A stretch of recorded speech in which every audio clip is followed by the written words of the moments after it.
Assalamualaikum warahmatullahi wabarakatuh. Nama saya Isti Safitri, mahasiswa semester 3 Fakultas Hukum Universitas Surya Kencana. Pada video kali ini saya akan mereview materi pertemuan ke-6 mata kuliah Hukum Pidana Lanjutan yang telah disampaikan oleh Profesor Dr. Hajah Heni Nurayani SHMH dan asisten dosen Dr. Emrendi Aridayadi SHMH. Materi yang disampaikan yaitu mengenai bab 3, perbarengan atau gabungan tindak pidana atau sameneluh atau konkursus. Pengertian perbarengan atau gabungan tindak pidana konkursus atau sameneluh dalam KUHP tidak ditemukan definisinya, tetapi dari rumusan pasal-pasalnya dapat disimpulkan bahwa seseorang dengan satu perbuatan mengakibatkan beberapa aturan pidana dilanggar, atau seseorang dengan beberapa perbuatan mengakibatkan beberapa aturan pidana dilanggar. 2. Di antara perbuatan-perbuatan tersebut, hakim belum pernah menjatuhkan putusan atau vonis yang telah mempunyai kekuatan hukum yang pasti dan tetap. 3. Jaksa atau penuntut umum dalam melakukan penuntutan perkara-perkara tersebut harus secara sekaligus dan bersamaan. Di antara ketiga pengertian tersebut, yang paling penting adalah yang nomor 1, karena menyangkut perbuatan. Lalu, ada pengaturan perbarengan atau gabungan tindak pidana, yaitu diatur dalam buku 1 KUHP bab 6 pasal 63-71, yaitu 1. Perbarengan peraturan atau konkursus idealis diatur dalam pasal 63 KUHP. 2. Perbuatan berlanjut atau Vorgesetzte handling diatur dalam pasal 64 KUHP. 3. Perbarengan perbuatan atau konkursus realis diatur dalam pasal 65-71 KUHP. Konkursus idealis dan konkursus realis adalah bentuk konkursus murni, sedangkan perbuatan berlanjut atau Vorgesetzte handling adalah bukan bentuk konkursus murni.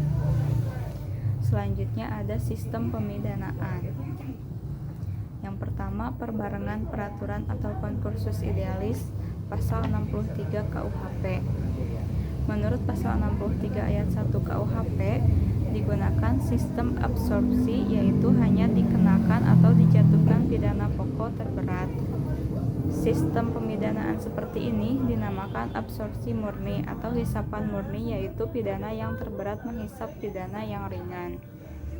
Dalam konkursus idealis, perbuatan yang dimaksud adalah perbuatan jasmani atau material handling, yaitu perbuatan yang tidak dapat dipisah-pisahkan. Dalam pasal 63 KUHP, aturan yang dilanggar harus berbeda atau lebih dari satu aturan pidana. Tetapi dalam praktek sering terjadi beberapa perbuatan yang hanya melanggar satu aturan pidana. Terhadap hal ini dipakai pendapat doktrin, yaitu konkursus idealis homogeneus. Yang kedua, perbuatan berlanjut atau Vorgesetzte handling. Menurut pasal 64 ayat 1 berlaku sistem absorpsi, yaitu hanya dikenakan satu aturan pidana dan jika berbeda-beda dikenakan ketentuan yang memuat ancaman hukuman pidana pokok yang terberat.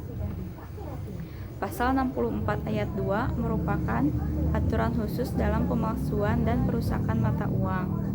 Pasal 64 ayat 3 merupakan ketentuan khusus dalam hal kejahatan-kejahatan ringan yang merupakan perbuatan berlanjut.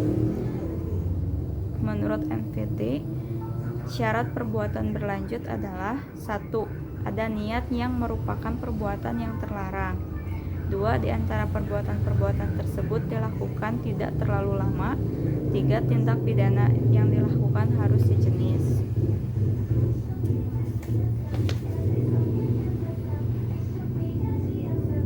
Lalu ada contoh kasus dalam perbuatan berlanjut atau Vorgesetzte handling.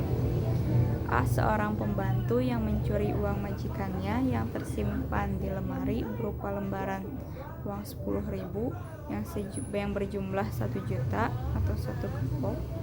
Uang tersebut tidak diambil pembantu secara sekaligus, melainkan setiap hari hanya 2 lembar saja, dan baru 3 kali mencuri keburu ketahuan oleh majikannya. Untuk kasus ini hanya dikenakan 1 pasal saja terhadap pembantu tersebut, yaitu pasal 362 KUHP. Demikian yang dapat saya sampaikan. Terima kasih. Wassalamualaikum warahmatullahi wabarakatuh.